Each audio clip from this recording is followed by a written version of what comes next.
Olá, minha gente, que bom estar com vocês mais uma vez, dando continuidade aqui ao estudo Nós Conhecendo Minha Bíblia, hoje, unidade 21, no segundo dia, né? Muito bem, minha gente, a gente aqui hoje vai parar para refletir um pouco mais sobre a importância dos salmos em nossas vidas, né? Eu começo com uma história de um pastor, né, que sempre que era convidado a conduzir o funeral de um cristão devoto, antes de se dirigir, ele pedia que a família trouxesse a Bíblia, né, dessa pessoa que havia falecido, né? E então ele procurava ver as páginas que estavam gastas, né, pelo uso, e o propósito desse pastor era incluir no sermão dele os textos da Bíblia que tinham sido preciosos para aquela pessoa, né? Ele então afirmava o seguinte: eu tenho descoberto que aqueles que sofreram muito antes da sua morte gastaram seus últimos dias no livro dos Salmos. Muitos deles tinham anotado ou sublinhado as mesmas passagens, né? Uma das passagens que ele encontrou, que esse pastor encontrou, foi o Salmo 61, 1 a 4, onde nós lemos o seguinte: ó Deus, ouve o meu grito de angústia, escuta a minha oração. No meu desespero, longe do meu lar, eu te chamo pedindo ajuda. Põe-me em segurança numa rocha bem alta, pois tu és o meu protetor, o meu forte defensor contra os meus inimigos. Eu te peço que me deixes viver no templo toda a minha vida, para ficar protegido das tuas asas. Então, gente, é muito importante que você se familiarize com os 150 salmos que o próprio Espírito Santo preparou para você, né? Isso trará um grande benefício para a sua vida, né? Praticamente todos os salmos eles se encaixam com certa necessidade da nossa vida em determinado tempo. E o primeiro passo para que você possa usá-los é conhecê-los. Ou seja, o Espírito Santo ele lembra aquilo que nós conhecemos. Então é importante ler e até gravar alguns dos salmos. Eu lembro que na minha infância, o primeiro texto bíblico que eu gravei foi o Salmo 23. E desde então o Salmo 23 tem sido muito importante em minha vida. Mas não só o Salmo 23, eu gravei muitos outros salmos. O Salmo 1, partes do Salmo 119, né? Por exemplo, guardo no coração a tua palavra para não pecar contra ti. De que maneira o jovem poderá manter puro o seu caminho, observando segundo a sua palavra, né? Lâmpada para os meus pés e a sua palavra, luz para os meus caminhos. Então, os salmos são riquíssimos, preciosíssimos. Salmo 103, especialmente dos versículos 1 a 5, o Salmo 91, né? Talvez um dos mais lidos e procurados e comentados salmos, né? Então, faça uso dos salmos, porque eles serão bênção para a tua vida. Para que você se familiarize com salmos, simplesmente leia os salmos, né? Tome tempo para que você possa ler, gastar tempo com eles. Aí, à medida que você estiver lendo, vai marcando aqueles que vão tendo um significado especial para a sua vida. Aqui um exemplo que é citado de uma pessoa que adotou o costume de colocar a data que determinado salmo marcou a vida dela. Isso é uma boa dica, uma boa referência aí. Ou seja, você está lendo um salmo e ele falou profundamente com você, coloque lá a data, né?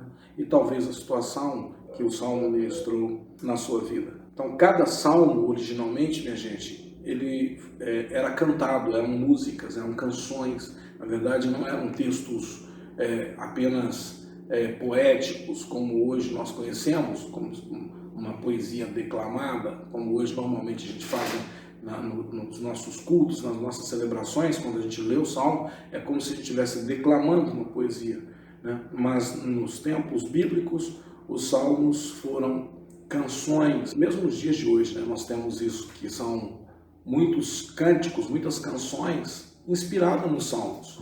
Então, por muitas vezes nas nossas celebrações, nós cantamos os salmos, né, de outra forma, né, não na inteireza do texto, apesar que tem salmos que a gente canta na inteireza, mas alguns salmos a gente canta apenas porções deles, né?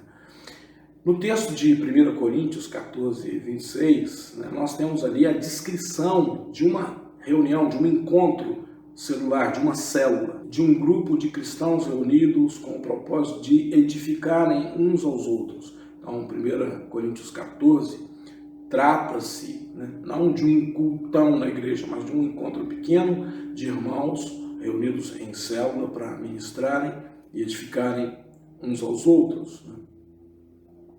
E ali, então, nós encontramos uma instrução do apóstolo Paulo muito interessante, onde ele diz que cada pessoa deve participar na edificação uns dos outros. E ele continua, portanto, que diremos, irmãos, quando vocês se reúnem, cada um de vocês tem um salmo, ou uma palavra de instrução, uma revelação, uma palavra em língua, ou uma interpretação, tudo seja feito para a edificação da igreja, que a palavra no original é oikodomel, Assim, essa coleção de salmos do Antigo Testamento é útil para ser usada nas células.